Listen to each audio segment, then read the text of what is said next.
Hello' guys, সকলোকে স্বাগতম জনাইছোঁ মোৰ নতুন এটা মিনি ব্লগলৈ। আজি মানে আমাৰ কি হ'ল কেছটো, আমি মানে অকণমান বেলেগ এটা কাম কৰিম বুলি ভাবিলোঁ। তো আমি ভাবিলোঁ যে এইবাৰ চোলা এটাকে বনাই দিওঁ, এনেইটো যি টি বনাই থাকোঁ আৰু। তো সেইকাৰণে ভাবিলোঁ চোলা এটাই বনাওঁ। তো মানে এইবাৰ চোলাটো বনালোঁ মেখেলাৰ পৰা। তো মেখেলা এখন পালোঁ, মেখেলাখন উলিয়াই ল'লোঁ। তাৰপিছত আমি দুটা নিলোট পল আৰু মই মিলি পেলাই চোলাটো বনাইছোঁ।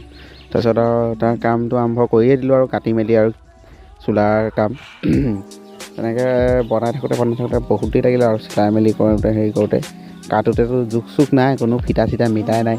ফিটা চিটা মানেতো একো হেৰিয়ে নাই, ডাইৰেক্ট এনেকৈ গাত এবাৰ ভৰাই চালোঁ কেনেকৈ কি হ'ব। তাৰপিছত ডাইৰেক্ট আৰু চিলনি মাৰিয়ে দিলোঁ। তাৰ মাজতে কি হ'ল আকৌ, আজি মানে আমাৰ ভাত খোৱাটো মানে বহুত লগত হৈছিল। চ' আমি গ'লোঁ খানা খাবলৈ, খাই মেলি আৰু তাৰপৰা আহিলোঁগৈ। আহি মেলি আকৌ লাগিলোঁ কামত। আধাটো তেতিয়া হৈ গৈছিলে বডি পাৰ্টটো, তাৰপিছত হাতৰ পাৰ্টটোৱে থাকিলেগৈ। হাতৰ পাৰ্টটো আমি তাৰপিছত আহি খানা খাই মেলি আহি হাতৰ পাৰ্টত লাগিলোঁ। তেনেকৈ কৰি আন্ধাৰ হ'লগৈ আৰু হাতৰ পাৰ্ট বনাই থাকোঁতে তথাপিও কমপ্লিট নহ'লেই হাতৰ পাৰ্ট। ৰাতি হওঁতে আৰু অলপ হ'লগৈ। তাৰপিছত তেনেকৈ কৰিও নহ'লগৈ আৰু লাষ্টত নেক্সট দিনাহে হ'লগৈ। নেক্সট দিনাখনি আকৌ ৰাতিপুৱাই শুই উঠি মেলি আকৌ আমাৰ চোলা কামত লাগি গ'লোঁ। তাৰপাছত আৰু চোলা কামটো নেক্সট দিনাখনি মানে ৰাতিৰে আমি হাত চাত লগালোঁ।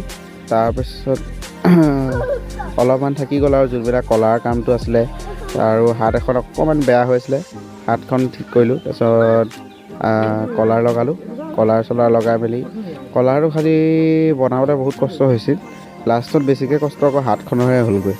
কলাৰটো বাৰু ঠিকেই হ'ল। এয়া দেখিব পাই আছে আপোনালোকে কিমান কষ্ট কৰি আছোঁ কামবোৰ। লাষ্টত ফাইনেলি আৰু কষ্টৰ ফল আৰু আহিলেগৈ হাতলৈ। এয়া আমাৰ চোলাটো কমপ্লিট হ'ল, কিন্তু দেখিব পাইছে তথাপিও কলাৰটো বেয়া হৈ আছে। আমি এয়া ঠিক কৰিলোঁ বাৰু। পিছত আকৌ এটা মানে সেইটো ভিডিঅ' নিদিলোঁ আৰু ঠিক কৰা, কিন্তু মানে আমি ঠিক কৰিলোঁ। সেইটো কলাৰটো বেকা হৈ আছিল অলপ, লগোৱাটো মানে ছুটি হৈ গ'ল। সেয়াই আৰু।